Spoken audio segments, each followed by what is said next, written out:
The universe had long forgotten the Solace. A mighty Earth starship with over 1,000 souls on board, it vanished 200 years ago without a trace. No distress signal, no wreckage, not even a flicker of radiation to hint at its fate. It had left the Earth system during the height of the galactic expansion era, bound for the distant Vireo expanse, aiming to scout habitable worlds for a growing human population. Then, silence. Until now. When the signal came, it was weak, shaky, but undeniably Earthborn. Deep Space Listening Post 49, nestled on the edge of the Saturn belt, picked it up first. The technicians thought it was interference, just garbled echoes bouncing off magnetic storms. But when the code broke through, a sequence used exclusively by Earth fleet vessels in the early 2400s, panic and wonder spread through the control room like wildfire. Admiral Kira Mandel watched the live feed as the Solace drifted toward Mars orbit. It was like seeing a ghost come home. The ship was battered, its hull scorched and patched in strange non-Earth alloys. Even the shape had changed slightly, elongated at the stern, as if something had rebuilt it. The silence was even more unnerving. No response to hails, no signs of life, just drifting. Within 48 hours, the United Earth Command had deployed a secure boarding crew, all veterans, all elite. Among them was Lieutenant Cole Reyes, a linguist and historian, a weird mix for a recon team. But the brass insisted. This wasn't just about survivors anymore. This was about what the Solace had seen, and what might have seen it back. Cole's boots echoed softly as he stepped into the main corridor. His helmet lights cut through the darkness, revealing walls streaked with something that looked like blackened moss. The air, surprisingly, was breathable, but it tasted wrong. Stale, metallic, like blood and machinery. "I don't like this," Sergeant Takahashi muttered, sweeping his scanner. "No power readings, no body heat, and yet the systems are maintaining atmosphere." Cole ran his gloved fingers along a hatch. Standard Earth Fleet issue, but it had symbols etched into it. Not any language he knew. Organic, curling lines, like vines drawn in fire. He took photos and kept moving. They reached the bridge after 20 minutes of silent tension. What they found made the blood freeze in their veins. The crew was still there, frozen, pale, perfectly preserved in a bluish mist that hung in the air like smoke that refused to rise, their eyes wide open. Some had looks of terror, others peace, but none of them were decomposed. Cole crouched next to a captain's chair and saw something, an object clutched tightly in the captain's hand. It wasn't Earth tech. It pulsed faintly, humming like it was alive. "I've seen that before," Cole whispered. "In old Mars excavation files.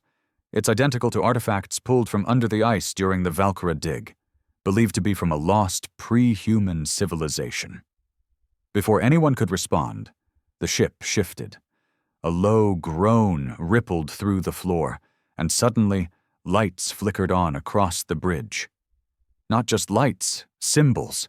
That same curling alien language burst into glowing trails across every surface. The ship was waking up. The mist thickened. Cole's ears rang with a sound that wasn't sound. It was thought, pressing into his skull. Words formed in his mind like a memory he didn't own. "You are not ready." He fell to his knees, gasping. The others shouted, weapons raised, trying to locate a threat they couldn't see. One of them, a young private, began screaming, tearing off his helmet, clawing at his face like something was inside him. The ship trembled again. Then a voice, mechanical, warped, female. "Welcome home, Solace crew. Integration successful." Cole looked up. The captain's corpse had moved. Its head slowly turned toward him. Cole stumbled back, heart pounding like a war drum in his chest. The captain's body, motionless just moments ago, had unmistakably turned its head. Its eyes were open wide, still glassy and unblinking, but there was something behind them now. Not life, not even death. Something else, something watching. "Jesus Christ, did you see that?" he rasped into his comm, his voice cracking. "I saw it," Takahashi confirmed grimly, leveling his weapon at the unmoving corpse. "What the hell is going on here?" Private Mendez was still shrieking, curled into a ball near the navigation panel. His screams had turned to a garbled, repetitive chant in a language that didn't belong to Earth or any known galactic tongue. "Make him stop!" another soldier barked, trying to reach him. "Don't touch him!" Cole shouted, suddenly aware of the wrongness in the air, like the entire ship had become a living thing and was listening. "The ship's doing something to him. It's not just in our heads. It's rewriting him." Mendez suddenly went silent. Dead silent. He stood up slowly, eyes rolled white, face slack like a puppet being pulled up by invisible strings. And then, with a tone that didn't belong to any human voice, he spoke. "They were not prepared. But we are watching now." The lights flickered again, and the bridge seemed to shudder, not from impact, but like it was breathing. Pulses of light ran along the walls in rhythmic waves, sinking to the dead captain's hand that still clutched the alien device. A low hum echoed through the corridor behind them, like a warning or a countdown. Cole backed away, trying to suppress the nausea building in his stomach. He stared at the device in the captain's hand and realized this was the key. This object, small and humming with energy, wasn't just from a dead civilization. It was active. Whatever it was, it had fused with the ship, and perhaps the crew as well. "We need to get out," Takahashi snapped, dragging Mendez away and motioning for the others to retreat. "Command needs to see this, and we're not equipped to deal with ghosts and alien parasites." But the door to the bridge didn't open. It sealed, with a hiss. Then the screens lit up, playing images. At first they looked like distorted surveillance footage, flickers of humans walking the Solace's halls 200 years ago, crew members laughing, eating, then arguing, fighting, then collapsing violently. The footage turned more surreal, a strange light engulfing the mess hall, crew members waking up with eyes glowing blue, others screaming as their bodies twisted into shapes that defied bone and muscle. Cole covered his mouth. It wasn't a malfunction. It was a transformation, a takeover. The voice returned. This time it spoke clearly through the speakers, no longer echoing in their heads. "They reached beyond their understanding. They opened the gate. We responded." Takahashi raised his rifle toward the ceiling. "We're blowing the door. No way in hell I'm rotting in this tomb." "Wait!" Cole yelled, holding up a hand. "The device, if we can shut it off." Before he could finish, a panel behind them slid open silently, revealing a long, curved corridor, glowing softly, beckoning. The ship had made a choice. The bridge was not their prison, it was their test. Cole's comm crackled. A voice from command finally broke through, filled with static but clear enough. "Team Echo 7, what's your status?" "We're picking up strange energy readings. What the hell is going on up there?" Cole stared into the open corridor. His hand trembled, but his voice was steady when he pressed the comm. "Solace is alive, but the crew, they're not. We're going deeper. Something's waiting." "Negative, Echo 7. Do not engage. Extract immediately. Repeat, extract immediately." But the team didn't move to leave. Every single one of them felt it, compelled.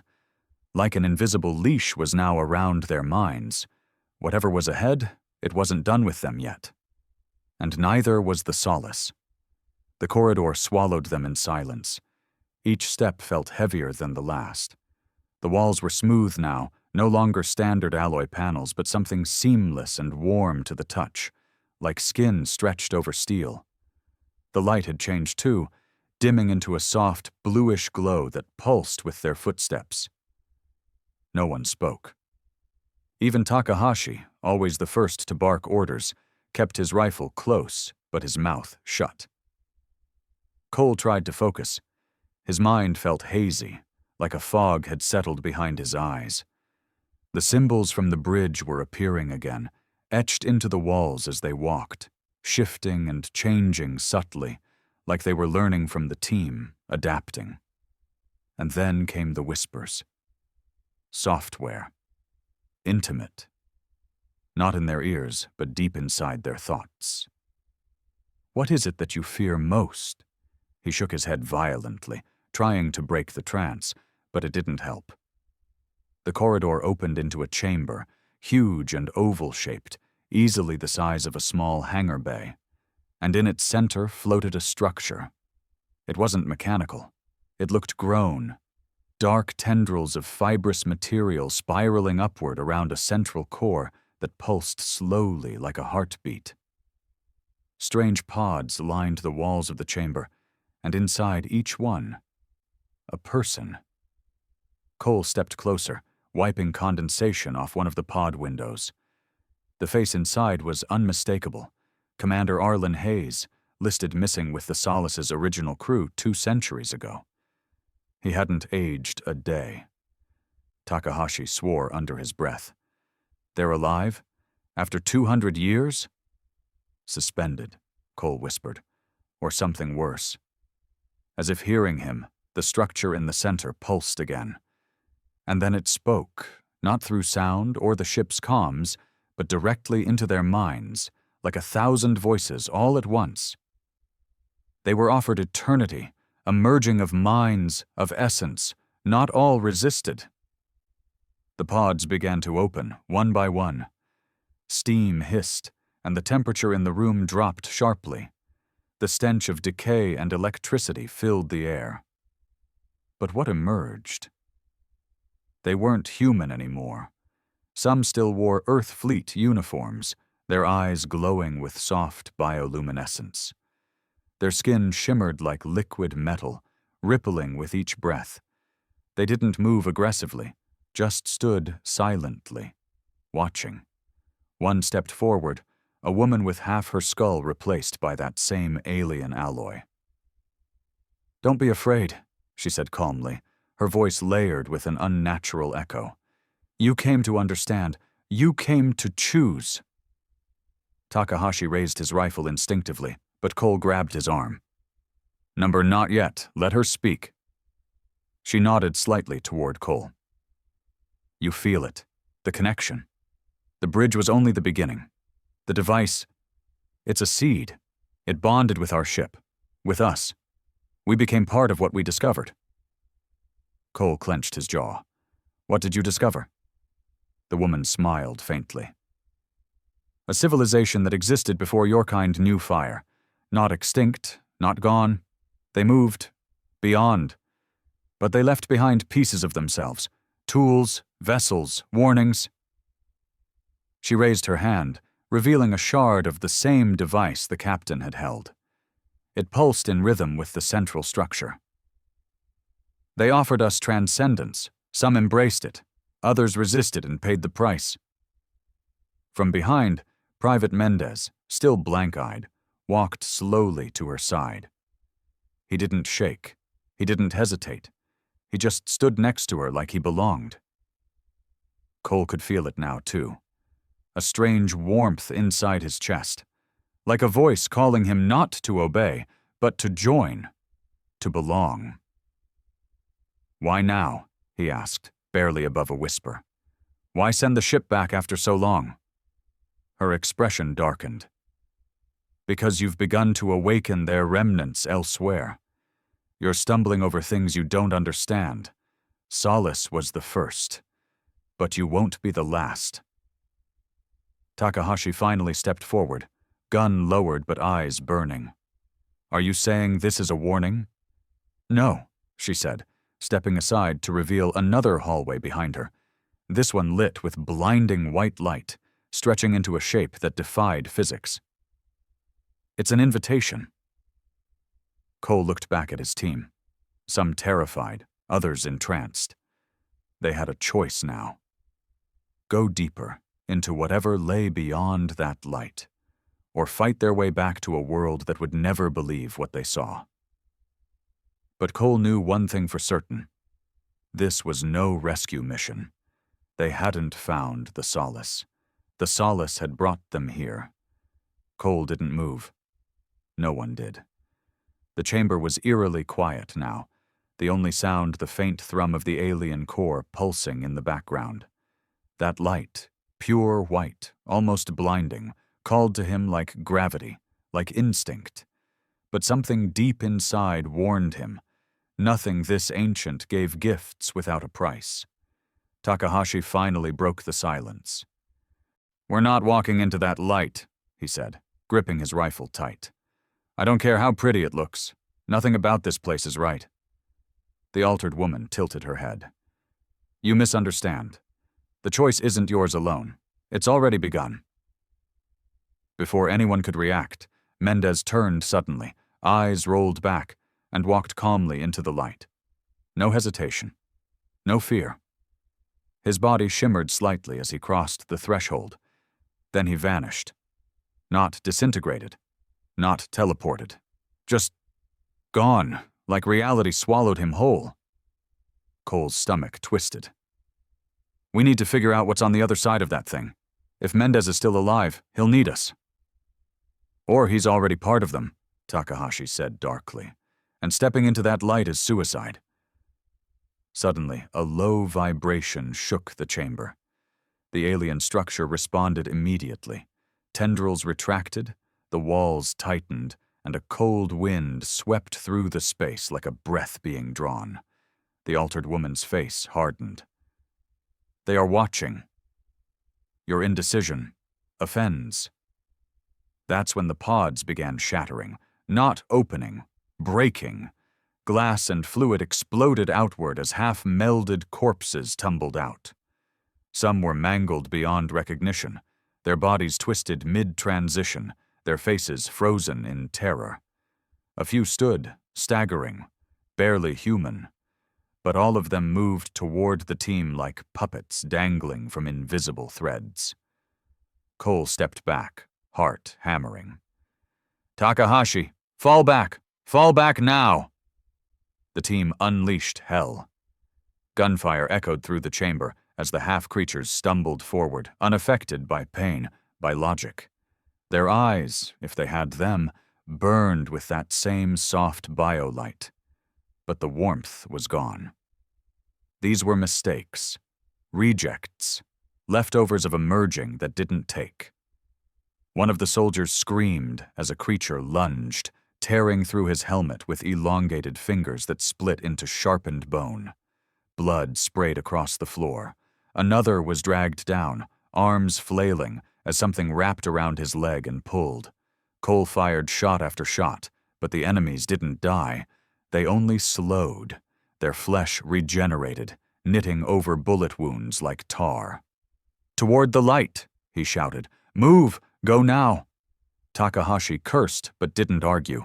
The remaining 3 survivors, Cole, Takahashi, and Corporal Yarrow, sprinted toward the strange hallway, the chaos swallowing the chamber behind them. Screams, both human and inhuman, echoed off the walls as they crossed the threshold. The moment Cole passed through the light, the world shifted. He hit the ground hard, gasping as the floor beneath him changed from metal to something soft and glowing, like walking on living glass. Around him was no longer the Solace, not even a ship.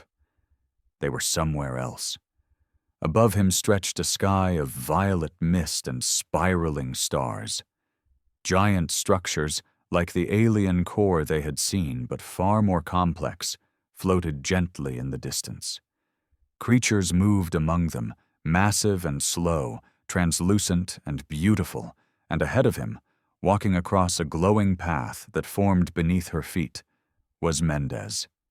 His body shimmered, fully transformed, but his eyes were calm. "It's not death," he called back to them. "It's understanding." Yarrow gripped her rifle tighter, looking around in disbelief. This is another dimension.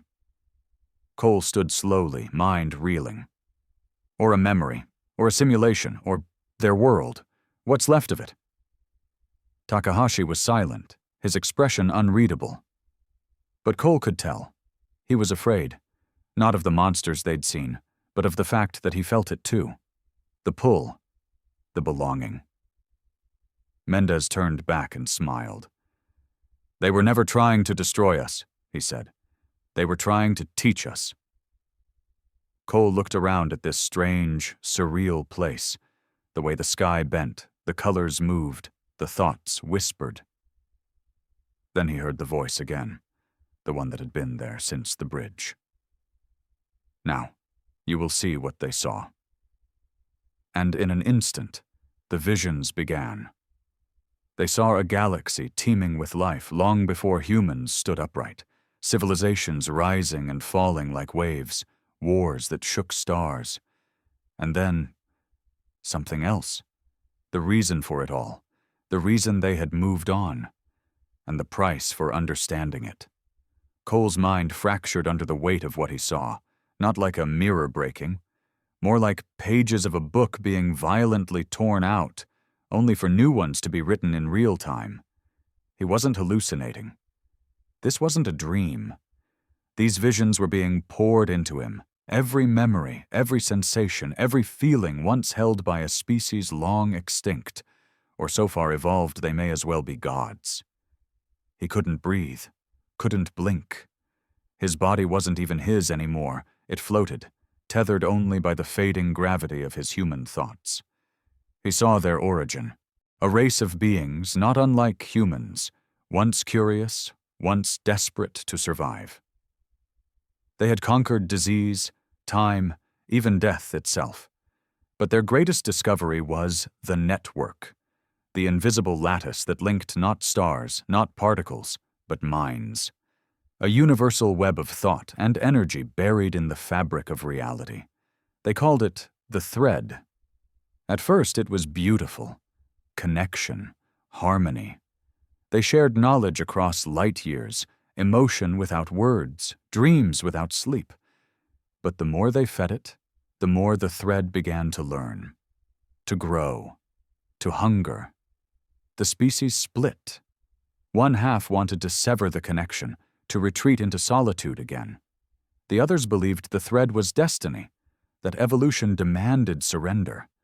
The war that followed wasn't fought with weapons. It was fought inside consciousness.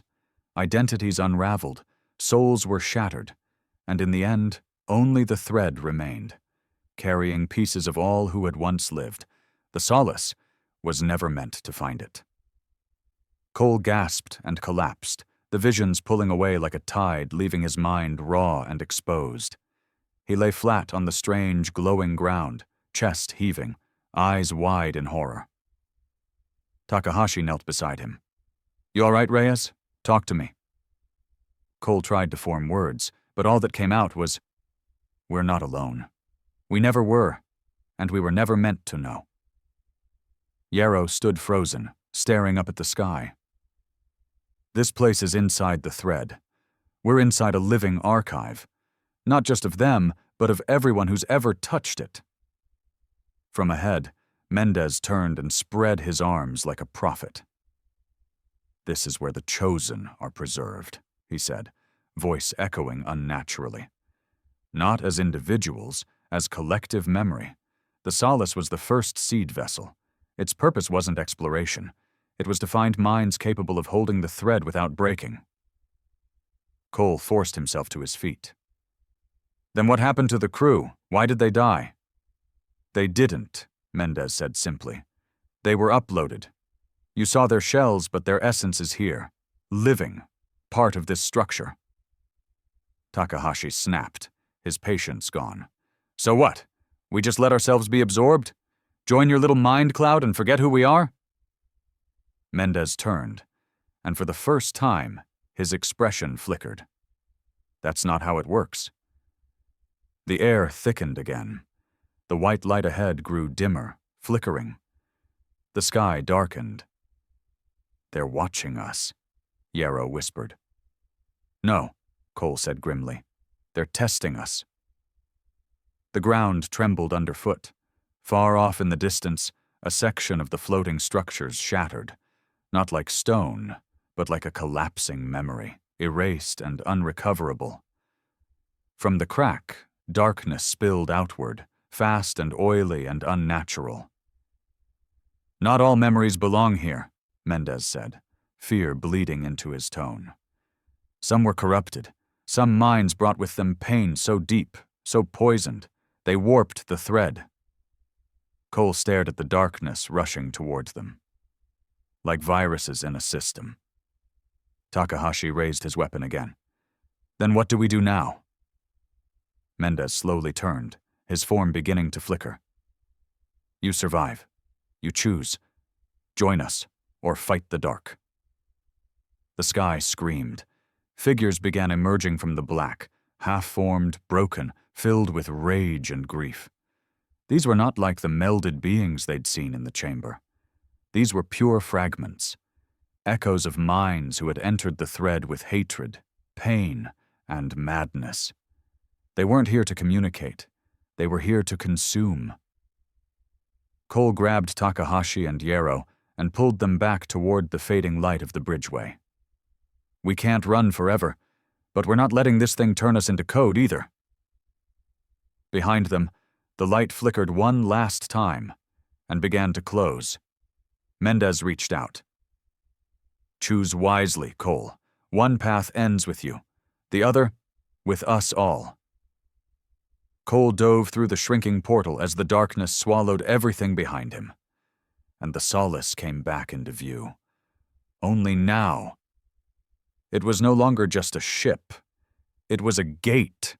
The return hit like a punch to the lungs. Cole landed hard on the Solace's metallic floor, the alien shimmer of the other dimension snapping out of existence the second his body passed through the shrinking veil of light. Behind him, the portal sealed with a sound like grinding bone. Silence swallowed the corridor. He rolled over, gasping, coughing. Takahashi and Yarrow had made it through, barely. Yarrow was on her knees, hands shaking, muttering to herself. Takahashi sat against the wall, gun across his lap, his face hollow. None of them spoke for a moment. They couldn't. Their thoughts were a jumbled storm of half-memories, emotions that weren't their own, and fragments of truths too heavy to carry. Cole finally broke the silence. They're not gone, he said, voice hoarse. They're still there, watching. Yarrow nodded slowly, her face pale. They showed me my sister. She died when I was 15. But in that place, she remembered me. That wasn't her, Takahashi snapped, more anger than certainty in his voice. That place gets inside your head, uses your pain against you. Or maybe, Cole said, locking eyes with him. That was her. Or at least the part of her the thread absorbed. Everything we are, every thought, every feeling, gets imprinted when we touch it, even if we don't know it. Yarrow wiped her face. Then we brought ghosts with us. A low hum echoed through the corridor. The Solace stirred again, its lights shifting to a deep crimson hue. The ship's body contracted, as if breathing out, responding to their return. But it didn't feel welcoming. It felt like warning.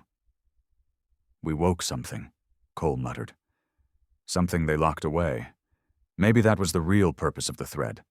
Not connection, not evolution, but containment. They moved cautiously back toward the bridge. The corridors they passed were different now. Walls stretched, warped in places, like organic growths had burrowed beneath the metal. The atmosphere hissed and groaned like the ship itself was sick. They stepped through the final hatch, back onto the bridge, and stopped dead. The crew was gone, not the bodies, every trace. Where once the preserved corpses had sat frozen in death, now there was only empty, smoothed flooring. No signs of violence, no blood, just absence. In their place stood a single figure, the captain, alive, or something that wore his skin. His eyes glowed a soft gold. His voice, when he spoke, was layered, his own, and something deeper beneath it. "You have seen the thread."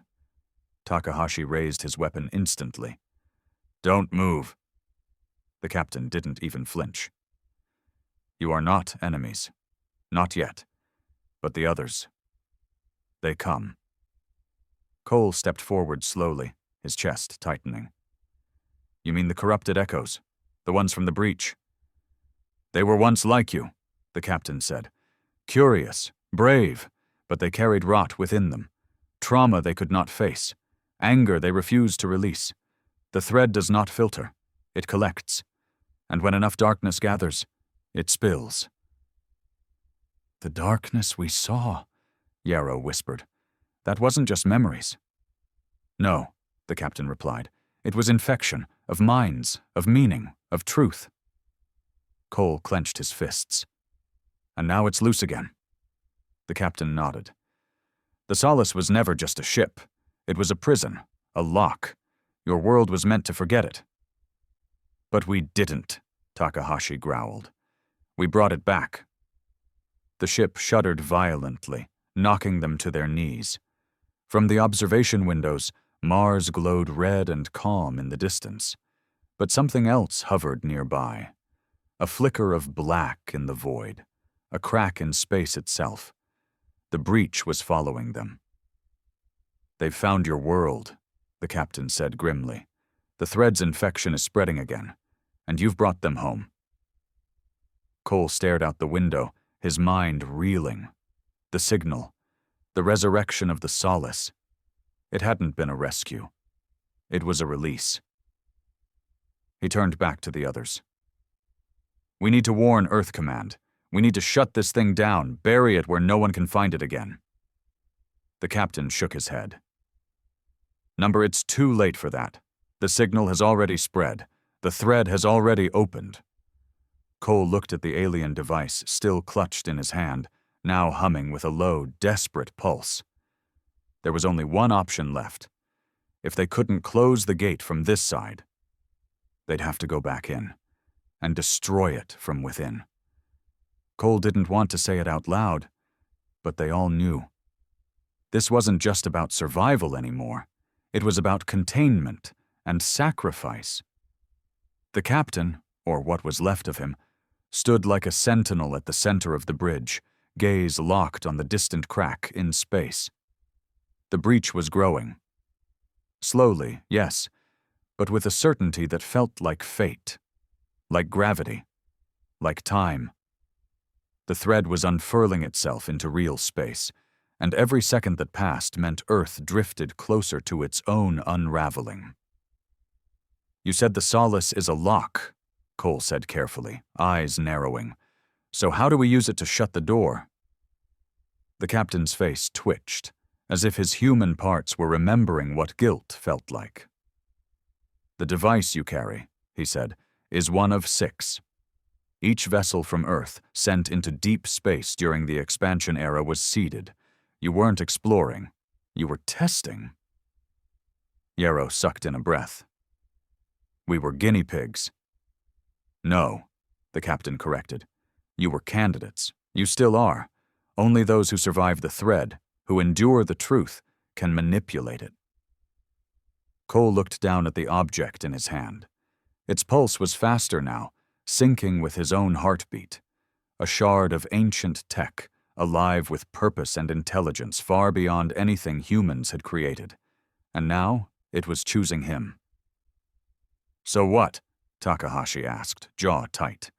"We go back into that hellscape and flick a switch?" The captain's voice dropped, quiet and cold. "No switch. A sacrifice." Cole swallowed hard. He already knew. The thread didn't run on logic. It ran on consciousness, emotion, memory. To close the breach, someone had to merge with it willingly. Someone had to become the firewall between two worlds. Yarrow stepped forward. "Then I'll do it." "No," Cole said immediately, his voice sharper than he intended. "It's me. I've been hearing it the longest. Since the bridge, since the moment I touched the device. It's already inside me." "You don't have to be a martyr," Takahashi said, fists clenched. "We'll find another way." "There is no other way," Cole shot back. "And if we waste time arguing, that breach is going to swallow everything." The ship groaned beneath their feet, as if responding, like the Solace agreed. Yarrow's eyes were glassy. "What if you get lost in there? What if it erases you?" Cole gave a crooked smile. "Then at least I'll finally understand." The captain stepped aside. The alien symbols on the floor lit up, forming a path leading to the core, the pulsing chamber they had escaped from before. But this time, there were no whispering creatures, no half-melded horrors, only silence. As if the ship, the thread, the very fabric of this ancient system was waiting. Cole turned to Takahashi and Yarrow, locking eyes with both of them. "If I don't make it back, burn this ship. No salvage, no reports. Bury the truth. Humanity's not ready for it." Takahashi gave a slow nod. "I'll do it. But you better come back, Reyes. I'm not doing your paperwork." Cole chuckled softly and started walking. The bridge faded behind him as he descended through the twisting halls of the Solace, guided by lights only he could see. The device in his hand grew warmer, almost comforting. Like it recognized him now, like it approved, he stepped into the core. And the light took him. No threshold this time. No illusion of sky or gravity or body, just consciousness unraveling. And then, he was everywhere. He was the ship, the crew, the memories. He saw Commander Hayes as a boy on Earth, chasing trains. He saw Mendez watching his father die of solar sickness.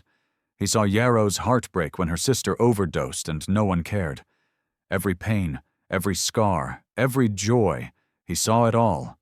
And then he saw them, the architects of the thread. No faces, no forms, just presence, older than time, forged in silence and solitude. They came not to destroy, but to evolve. Yet in doing so, they planted seeds in minds that weren't ready, seeds that turned to rot. Cole stood at the center of it all, a tiny, insignificant spark in a sea of infinite minds. And he screamed. Not in fear, in defiance. "You don't get to have us." The thread pulsed. It tried to pull him apart, dissolve him into the network, but something inside him resisted. A single human thing. Grief. He poured it in, his mother's death, his guilt over leaving Earth, the men and women he couldn't save. He gave it shape, weight, pain. The thread recoiled, not used to resistance, wrapped in love, and in that moment of weakness, Cole struck. He thrust the device into the core of the thread, and it responded not with a scream but with silence, a deep, cosmic silence, a shutdown. The breach in space began to close. Back on the bridge, alarms blared. The red light faded to blue. The stars returned to normal. Takahashi watched as the breach vanished completely. And then, the device in Cole's hand clattered to the floor. But Cole was gone. Only his whisper remained on the ship's speakers. "Tell them we were warned. But we're worth saving." The Solace floated silently in Mars' orbit, its surface calmer now, no longer groaning or twitching like a creature in pain. The breach was gone. The threat sealed. And inside the bridge, the remaining crew stood motionless, trying to grasp the weight of what had just happened. Cole Reyes was gone. Not dead, not exactly, just somewhere else. Takahashi stared at the device lying on the floor, its glow now a soft, pulsing blue instead of the urgent, angry red from before. It didn't hum or flicker. It just waited, like it knew its job was done. The captain's figure remained at the helm, unmoving, watching the stars like a monument. He hadn't spoken since Cole vanished into the core. He didn't need to. The mission had reached its conclusion. But Earth wouldn't understand any of this. Yarrow broke the silence first, her voice barely above a whisper. He saved us. All of us. Takahashi nodded, jaw tight. He bought us time, that's all. We can't let them send another ship like this. She turned to him, eyes tired and wet. So what do we do? He walked to the comms panel and activated the emergency frequency. The system crackled, patched into the orbital net. Earth Command would be listening. Hell, the whole solar system probably was, after the signal the Solace had triggered. But he didn't give them the truth. He gave them what they needed to hear. This is Lieutenant Commander Takahashi, Echo 7. The Solace is compromised. Biohazard level black. No survivors from the original crew. We are initiating emergency containment protocol. Do not approach. Repeat, do not approach. Yarrow's eyes widened, but she didn't stop him. She knew it too. If anyone tried to dissect this ship, if anyone tried to uncover what Cole had buried, they'd only tear open the thread again.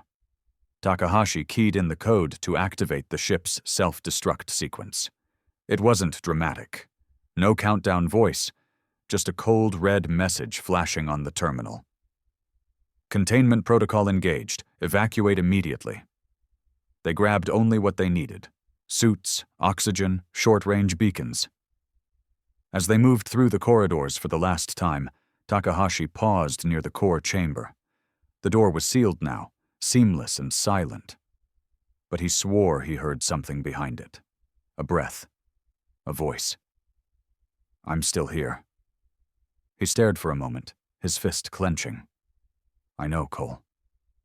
Then he turned and left.